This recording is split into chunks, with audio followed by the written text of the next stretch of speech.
Northside. We're back again with another episode of StarCast. We've got a lot of interesting stories, so let's get started. The North High Student Council is constantly at work trying to learn new ways to improve our school and community. Ms. Bush Hanson and 7 student council members took a trip to the LEAD conference in Chicago on February 10th through the 12th. Carlos fills us in on what they learned and their trip. The North High Student Council Group is responsible for many activities throughout our school. They also show great leadership skills in our community. They learn these skills at leadership conventions that some students attend throughout the year. A recent conference student council members attended was the LEAD conference in Chicago. The conference had speakers and activities for members to participate in. General leadership in our student councils and just learning new tools on how to get people involved in our schools and just being better leaders. The student council members who went on the trip returned and had lots of positive feedback for the conference. So the conference starts on Friday night, and the first thing we do is everybody that's at the conference, adults and students, you see an opening speaker. So it's called a general session that you go to. And then from there, the advisors and the students will separate, and they did a night activity, and we go and do like sharing ideas with each other. And then the next day, again, we see another speaker on Saturday morning. And then throughout the day, there are sessions that are available. So students and advisors have choices. And that's where it really can open up to. Some of them for the students were, okay, here's how to do a mock interview for college admission. Or if you want to come and have an idea about this new project for your school. The members who went to the conference can bring the skills they learned from the activities and introduce them to the community at North High. So attending conferences like this, it helps the students develop their own leadership skills.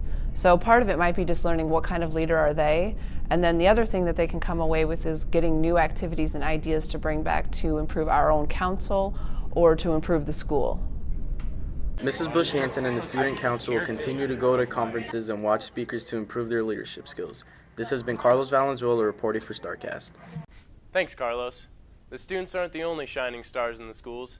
2 teachers have gone out of their way to help students in need. Marley gives us the details. Although you may be surprised to hear, many students at North High go home hungry and don't know when they'll have their next meal. For some of them, school lunch is the best they get. This year, Miss Hammerlink and Miss Wanderscheid, with the help of Mr. Dumprager, started a food pantry to solve this problem. Last week, just for example, we served 40 to 50 people. And so it's North High students and their families as well. And then we have also opened it up to North Middle students and their families as well. So we just visited with the counselors down there and said, if you have a student that you think is in need, let us know and we'll get them some groceries. So. The food pantry is open every 3rd Saturday of the month from 10 to 12, but students are also able to see Miss Hammerlink at any time of the day to have the food pantry confidentially opened for them. The food's already there waiting for them. They would just come in, and it's kind of like you go to the grocery store and you just would shop off of a shelf. Miss Hammerlink and Miss Wanderscheid have seen a growth in the number of people using the pantry with each month and hope to continue this trend. They have received donations from not only staff members and students, but also other organizations such as the North High Cheer Squad. We partnered with Sioux City First, which is the church right behind North High, and they offered to pay for a portion of meals every month that we ordered from the food bank. North High is the only school in the district that offers meals for families in need, and they are excited to help. This has been Marley O'Brien reporting for StarCast. Great job, ladies. There's plenty of other positive examples to follow at North High. We go to Jackson Baker to give us some insight on a few of our shining stars. Thanks, Keenan. Stars continue to shine in multiple ways. Track season has officially started here at North. The team, which consists of over 100 members, is looking good. One runner, Merger Grameda, also had a stellar cross-country season this fall. And while he may run distance on the track, he's had to clear some hurdles in real life. Ethan has our story. North High is home to over 1,500 students, most of which you may have never noticed before. A junior named Merger Grameda may seem like an ordinary student, but his story is far from that. Merger's mother was fortunate enough to win the visa lottery, which allowed her to move to the U.S., and Merger and his siblings joined her shortly after. Merger made the transition seem easy with his success in cross country. Back at home, life was so boring. I could say boring because you don't get to do everything like you're doing here, because back there it's not really safe. So it's a lot different here. Coming to America opened up many opportunities. The condition was in here it's really good to live here because like everything is different in here, the school, and yeah, there's a lot of activities in the school, so yeah. On top of cross country, Murga is involved in track, soccer, and student council. Saturday, October 9th, Murga attended the state cross country meet in Fort Dodge. Murga surprised his coaches, teammates, and maybe even himself with a standout performance, not only at state, but this whole year in general. When he showed up for cross country, it was really, first of all, really surprising. I didn't expect to see him coming. There have been many good runners at North High, but there's one quality that separates good from great, and that's work ethic and drive. He's very goal-oriented, and he is not scared to hit the wall, you know, and he's not afraid of the pain. He just goes hard, and he wants to win, and he wants everybody around him to be proud of him. Despite transitioning from another country, Murga defeated the odds and by the end of the year became one of the top runners in the state, proving that hard work and dedication pays off. Reporting for StarCast, this is Ethan Sorensen. Congratulations on all your success, Murga. We're looking forward to seeing what you can do this track season. Another one of our fall athletes had a slightly different path this season. Max Kleinschmidt, a junior here at North High, suffered a season-ending injury fairly early this football season. But with a little determination, he's been able to overcome. Noah gives us the details. For junior Max Kleinschmidt, this year started out like any other year. Baseball coming to an end and football practices kicking off. Max showed a lot of commitment over the summer and was extremely excited for the role he was going to play. The football team took a trip to Southwest Minnesota State University, where they would take place in various team competitions, scrimmages, and many more opportunities for experience in the preseason. Max went in the camp like any other player, eager and hungry to compete, but he came out a completely different person. I was playing guard on the line. I went to block a linebacker, and this kind of freak pile started. Basically, my leg got rolled over, and I broke both bones in my leg, and when I fell, I stuck my arm out to catch myself, and another kid rolled through my arm and broke both bones of my arm. After Max's injury, he was taken to the emergency room in Marshall, Minnesota, where he would have surgery on his arm and his leg. They put pins in his arm and a titanium rod in his leg. Max's presence is still very important to the football team. Max Kleinschmidt, he's a great person. He's got high character, great value. He puts the team before himself. He puts others before himself, even when it has nothing to do with football. A great kid. We miss him as a football player on the team.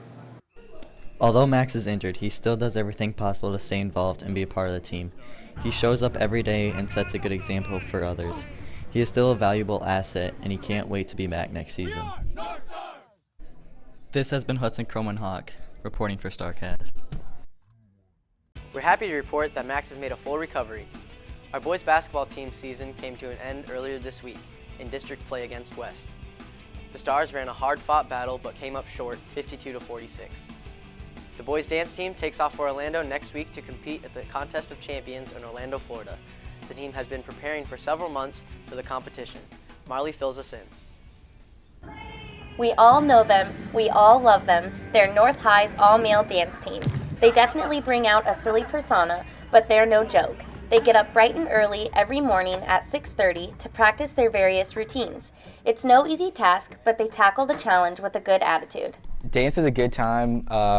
I wouldn't say we just do it because of the ladies, but that's a huge part of it. But it is a good time coming with all my friends, just coming in the morning and dancing. The boys have always had success in the past, bringing up back-to-back-to-back state championships, along with a national championship 2 years before. With a lot of hard work and dedication, the boys competed in the state competition, looking for another back to add to the list. The boys competed at Wells Fargo Arena in December, and sure enough, they followed through and added another title to the infamous undefeated streak. Pretty happy. It's the first time I won state anything. They have the best track record in all of North's team state wins consecutively, so they decided to once again take their talent to the national level. Coach O feels they've put enough work in to compete and maybe even once again win.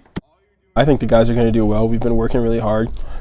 Even the routine already looks a lot better than it did at state, and I think it looks good there. So I think they are going to do really well. Ironically, dancing might not be the hardest part about the whole deal. The boys will be competing in Orlando, Florida. As you may know, plane tickets aren't cheap, so the boys have been grinding out and fundraising money by selling raffle tickets, selling food from catalogs, and even hosting a little kids' dance camp, all to reach their goal of $13,000.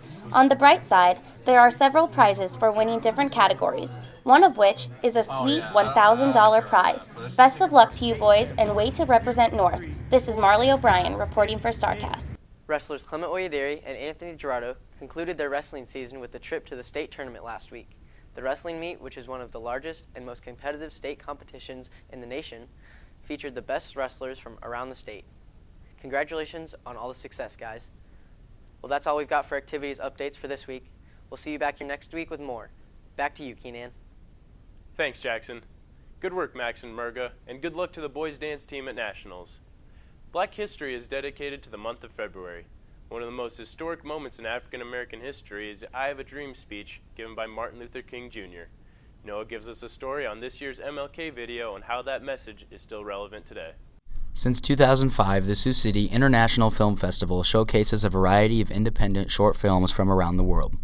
This year, North High has a few students and a teacher who joined forces to create a touching, heartwarming video showcasing many types of discrimination people from the Siouxland area have faced. About a month and a half before the video was released, Keenan and Mr. O were getting interviews set up and interviewing people, and then about a week and a half before was when me and Keenan started going after school every day to get interviews around Sioux City.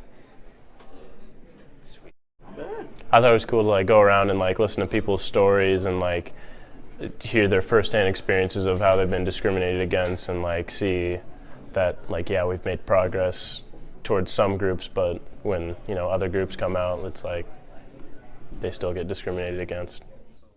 These three guys really took a lot of time and dedicated themselves to further investigate the different types of discrimination people from Siouxland have faced, and will hopefully be rewarded for it at this event with an opportunity to win $1,000. This has been Noah Weeder reporting for StarCast. The film festival is tonight, February 22nd at 7 p.m. at the Orpheum Theater. The film is being shown as part of documentary night. Fans will vote on their favorite documentary at the end of the night, and the winning film will receive $1,000. So make sure to head down and catch the event and help our team win. Twerp Week is coming up, and there are plenty of activities planned. Twerp Volleyball is March 6th, and there's a blood drive March 8th. If you're interested in either of these events, be sure to stop by the office and pick up a sign-up sheet. The end of the quarter is coming up quick. Conferences are next Thursday and Friday, so make sure to get all of your homework turned in on time. Well, that's all we have for this episode of StarCast. Until next time, catch you later, Northside.